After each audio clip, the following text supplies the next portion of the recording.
The Liberal establishment has installed Justin Trudeau's economic advisor as the next Liberal leader to trick Canadians into giving Liberals a fourth term in power. But he's just like Justin, and he's more of the same.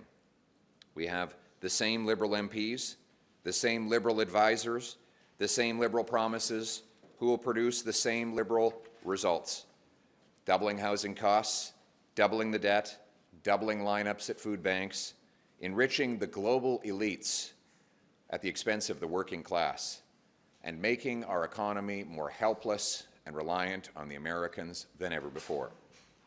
Now, Mark Carney is trying to hide from his record over the last 5 years of advising Trudeau in favor of raising carbon taxes, money-printing inflation, and blocking resource projects, all while he moved his company headquarters and jobs to the United States. You know, it's ironic. Mr. Carney is trying to distract from his many scandals and conflicts of interest, as well as his disastrous record as Justin Trudeau's economic advisor, by talking about Trump. He's the guy that sold out to Trump. 6 days after Donald Trump threatened Canada with tariffs to steal our jobs, Mark Carney announced to Brookfield shareholders that he would move his headquarters from Canada to New York. And when you asked him about it, he lied to your face. We got it in writing, and we proved it. He sold out Canada. He put his profit ahead of our people, and he did exactly what Donald Trump wanted. Never before have we had a prime minister so conflicted and compromised, and yet so little scrutinized. Just like when he supported carbon taxes in Canada while investing in American coal. He opposed Canadian pipelines while his company bought Middle East pipelines. He has millions of dollars of financial interests that run against Canada's national interests. He gets rich making Canadians poor. You can be sure about one thing. Donald Trump's going to have a briefing on his desk of all of Mark Carney's American investments. And he is going to leverage all of Carney's profit motive against the interest of the Canadian people. And we know Carney will sell out Canada for his personal profit. He's already done it. He's systematically done it his entire time as a corporate insider. Giving the Liberals a fourth term will not change any of that. Carney puts himself first. Conservatives will put Canada first. Putting Canada first means cutting bureaucracy and taxes.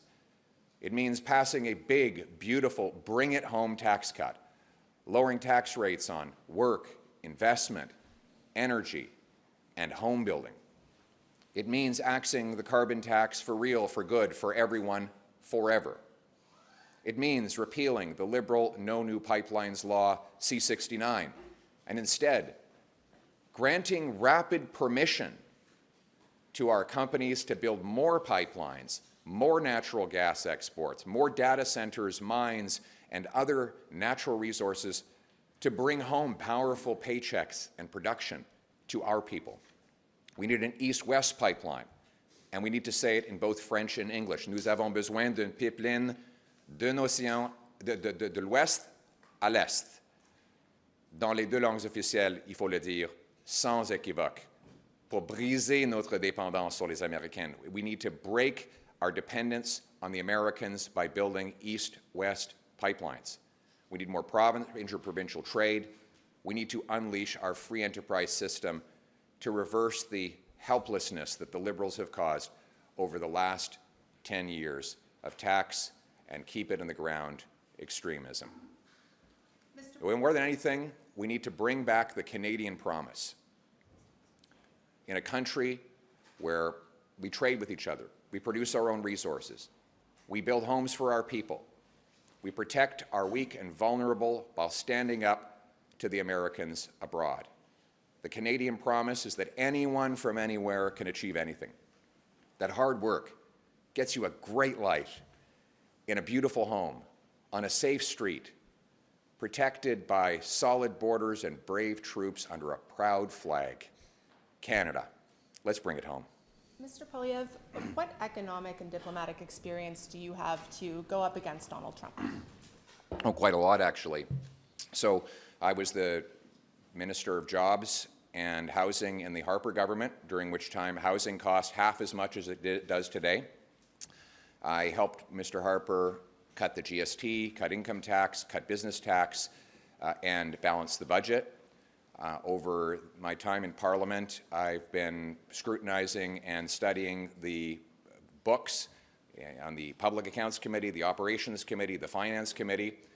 And if you want any proof that my economic ideas are the best, the Liberals are all trying to pretend that they're copying them right before the election. All the big economic questions of the last 5 years, Mark Carney has been wrong and exactly wrong, and I have been right.